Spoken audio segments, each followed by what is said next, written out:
శ్రీరామ జయం. ఓం నమ శివాయ. ఓం నమో నారాయణాయ. ఓం గ్లౌం గంగణపతయే నమః. శ్రీమాత్రే నమః. ఇష్టదైవ నామస్మరణతో ఉదయం ప్రారంభించగలిగితే ఆ రోజంతా కూడా ఆ దైవానుకూలతతో దైవానుగ్రహం కలగడంతో సమస్త సంకల్పాలను విజయవంతంగా పూర్తి చేసుకోగలుగుతాం. క్రోధినామ సంవత్సరాన్ని 364 రోజులకు పూర్వం ఇలాగే దైవనామస్మరణతో ప్రారంభించి ఈ రోజున విజయవంతంగా పూర్తి చేసుకోగలుగుతున్నాం. దైవనామస్మరణ ఎల్లప్పుడూ లాభదాయకం, క్షేమకరం. సంవత్సరం పూర్తి అవుతున్నటువంటి నేపథ్యంలో ఈ సంవత్సరం అంతా కూడా మనం చేసిన మంచి చెడుల బేరీజు వేసుకొని ఏవి మంచి లాభకరమో వాటిని మాత్రమే గుర్తుపెట్టుకొని మరింత ఆనందంగా రేపు ప్రారంభం కాబోతున్న విశ్వావసనామ సంవత్సరానికి స్వాగతం పలిగే నేపథ్యంలో అమావాస్య ఈ సందర్భాన్ని పురస్కరించుకొని పాటించవలసిన విధులు ఏవి, నియమాలు ఏవి? అమావాస్య నాడు పాటించేటటువంటి విధులలో మొట్టమొదటిది ఉపవాస వ్రతం.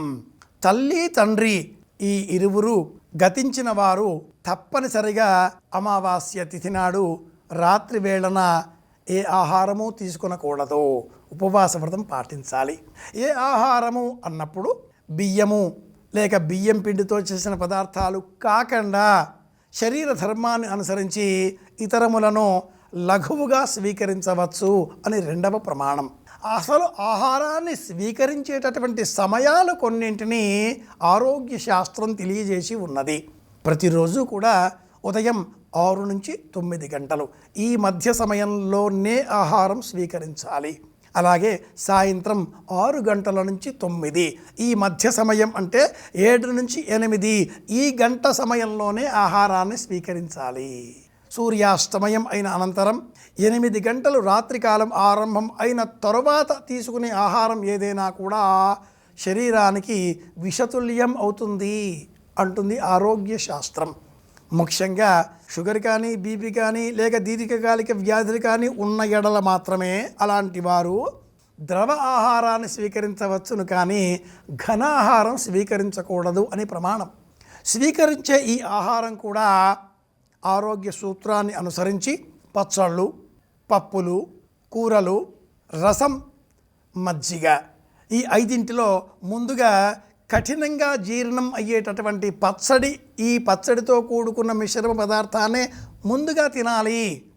తదుపరి పప్పుతో చేసిన పదార్థం, తదుపరి శాకపాకములు, తదుపరి సాంబారు, రసం, వ్యంజనాలుగా, చివరగా మజ్జిగ.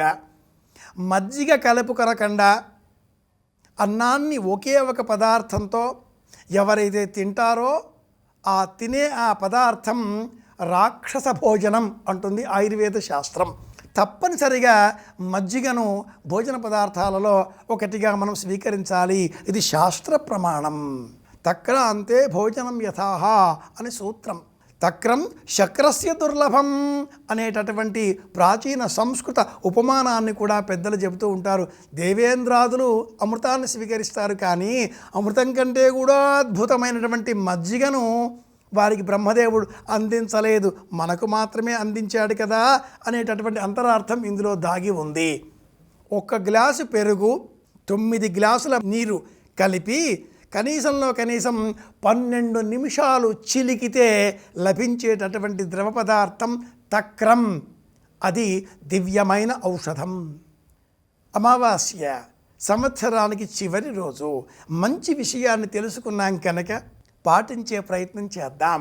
రాత్రి వేళన ఇలా తక్రాన్ని స్వీకరించి నిద్రకు ఉపక్రమించినట్లయితే ఏ కష్టం లేకుండా, నిద్రాభంగం కలగకుండా పూర్ణ నిద్ర సౌఖ్యాన్ని మనం అనుభవించగలుగుతాం.